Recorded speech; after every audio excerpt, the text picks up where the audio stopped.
Agnes para começar essa resposta. Denise pergunta para a gente o seguinte: como combater a violência doméstica e o feminicídio dentro da igreja?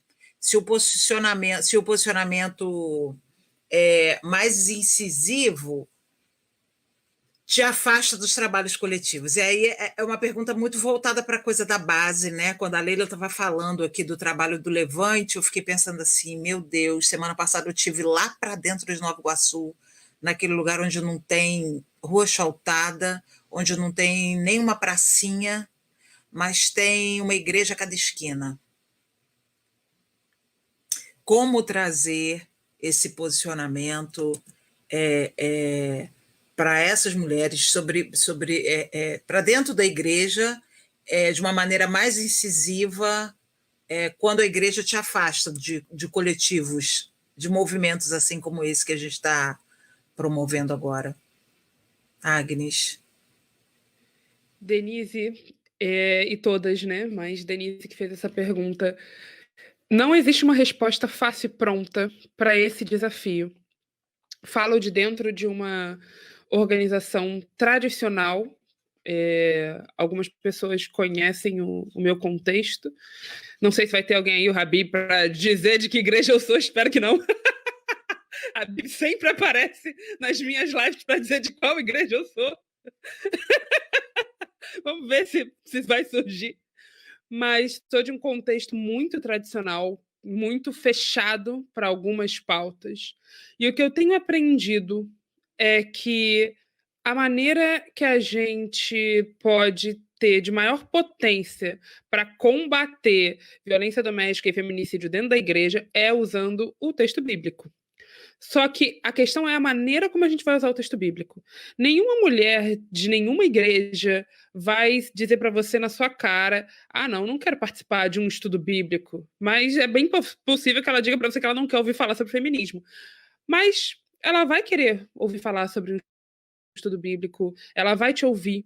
E aí a questão é o que a gente vai contar desse texto. Essa mulher está ali, às vezes, há muitos anos, ouvindo falar sobre os grandes heróis da fé. Então, ela conhece Abraão, mas ela talvez não conheça Agar. Ou talvez não conheça Agar de maneira profunda. Ou talvez não leia Agar e veja a violência que aquela mulher sofreu ali, naquela casa, sendo concubina do seu patrão, tendo que ver que ela foi expulsa de casa com um farnelzinho de, né, um saquinho. Talvez ela conheça Davi, mas não conheça Batseba.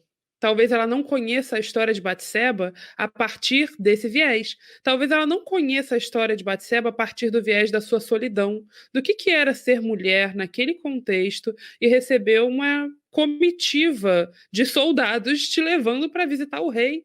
E você não ter exatamente o que dizer diante daquilo. Talvez ela nunca tenha lido esse texto nessa ótica. Talvez ela tenha se deixado levar, como várias pessoas, eu inclusive, durante muito tempo, por uma narrativa hollywoodiana de que Batseba e Davi se apaixonaram e que foi tudo lindo. E não foi. Então, talvez ela tenha ouvido falar sobre os grandes reis, sobre Moisés, mas ela não tenha se detalhado na história de Miriam, ela não tenha ouvido falar sobre Rispa e sobre todas as lutas que as mulheres foram perpetrando na Bíblia contra a injustiça.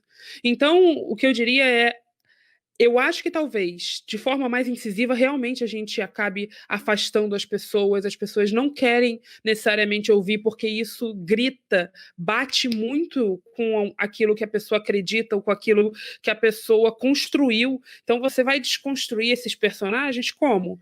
Eu diria, comece falando mais sobre as mulheres. Eu diria, senta para conversar mais sobre o que essas mulheres estão pensando, estão sentindo, estão fazendo. Eu acredito muito na potência do pequeno grupo, eu acredito muito na potência da escola bíblica dominical. Acho que é um espaço de transgressão política. Durante vários e vários anos, esse foi o meu espaço de atuação política dentro da igreja, a escola bíblica dominical. E eu percebo que, ao contrário, ao invés da gente sair da Bíblia para falar sobre isso, trazer essas questões e tratar dentro da Bíblia com as pessoas que estão nessas igrejas, porque já está ali.